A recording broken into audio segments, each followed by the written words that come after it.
Pourrais-tu te présenter? Du coup, donc moi, ça m'appelle Lesfray. Je suis actuellement dev sur Bedrock ainsi que responsable de gameplay toujours sur Bedrock. Et je suis chez NG depuis bientôt 2 ans. Quel a été Voilà, ton voilà. parcours sur Nation Glory? Du coup, mon parcours, c'est en tant que j'ai commencé à jouer vraiment pour NG, c'était en 2020, à l'époque du premier confinement.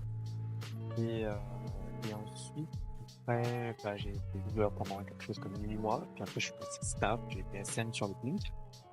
Et au bout de quelques mois, j'ai dû arrêter parce que ça prenait peu de place dans ma vie.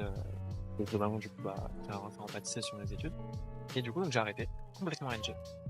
Et à partir de ce moment-là, j'ai essayé de mélanger ce que je faisais pendant mes études et une passion qui était NG pour créer un projet indépendant qui s'appelait Nation Glory Roleplay, qui vient aider le RP. Et c'est grâce à ce projet en partie que j'ai pu me faire connaître et que je me suis retrouvé dans ce stage, puis en alternance et aujourd'hui en CDI chez NG en tant que développeur. Voilà, voilà. C'est à peu près ça pour résumer le parcours de façon rapide. Ok, ok, très bien.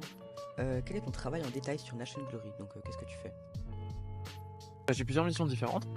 Euh, on va dire qu'en gros, déjà le rôle de responsable gameplay, ça vient intervenir sur plusieurs pans.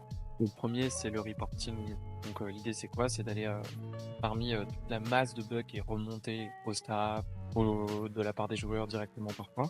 On va essayer de tout ce qui nous est remonté, de faire le tri. Donc le tri, c'est quoi? C'est déjà, est-ce que le problème remonté est vraiment un problème? Est-ce que c'est juste que le joueur a pas bien compris? Il y a une partie des bugs, c'est ça, hein. Je pense qu'on est de l'ordre de au moins 30-40% des bugs qui nous sont remontés, qui au final sont parfois pas des bugs et c'est juste le joueur qui a pas compris la règle. Donc voilà, le premier travail, c'est de faire ce tri.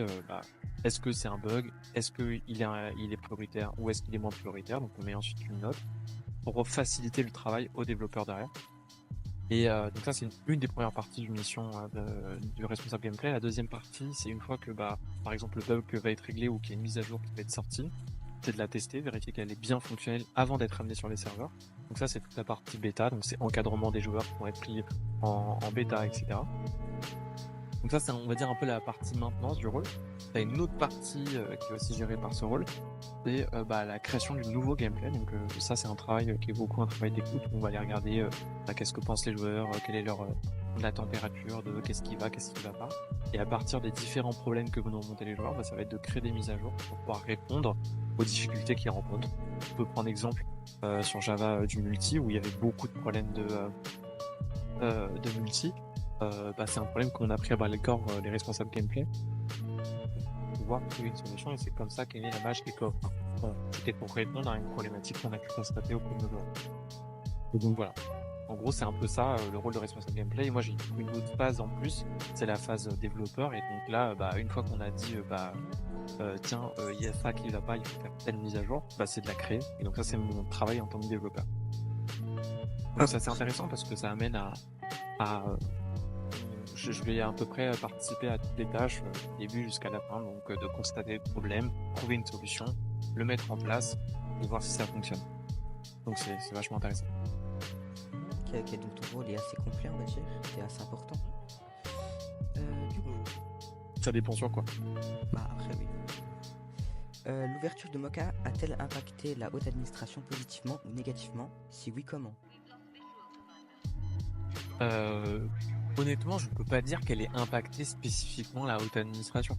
La haute administration a décidé, on a créé une nouvelle philosophie vis-à-vis de nos serveurs avec le Mocha. Donc le Mocha, comment il a été créé, c'est une naissance de ce qui a été acté de la part de la haute administration.